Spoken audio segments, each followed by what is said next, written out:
ये ऊंच नीच की भावना मानव समाज में झगड़े का कारण बनी हुई है।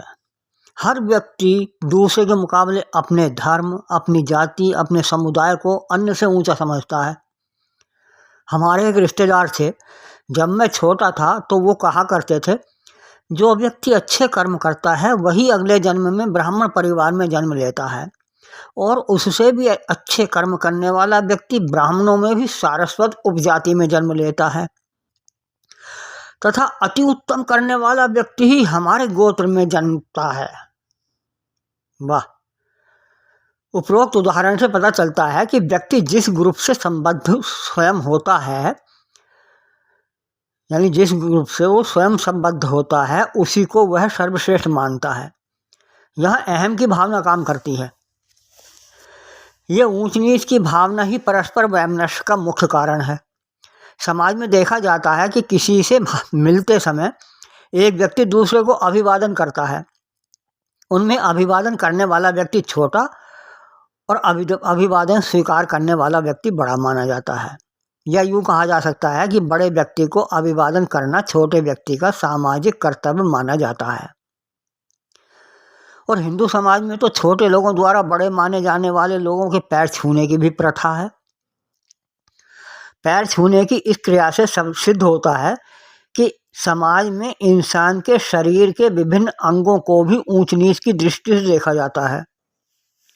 इस प्रथा के अनुसार अपने हाथ से सामने वाले के पैर छूकर व्यक्ति अपने उस हाथ को अपने माथे से लगाता है।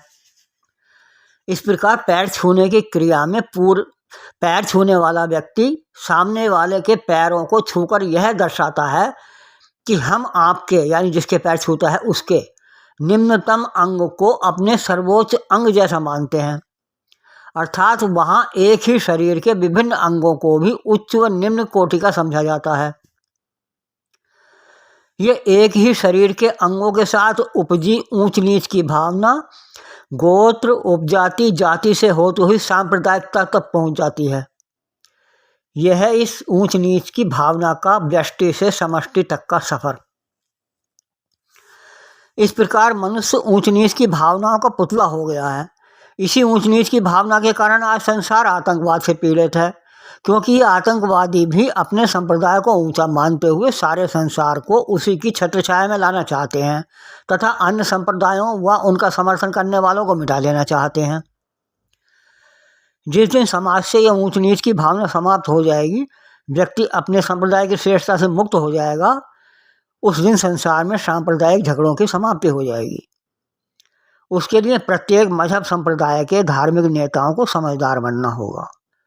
उन्हें अपनी दुकानदारी के बजाय समाज हित पर ध्यान देना होगा, अन्यथा यदि ऐसा ही चलता रहा तो वो दिन दूर नहीं जब मानवीय सृष्टि का ही अंत हो जाएगा।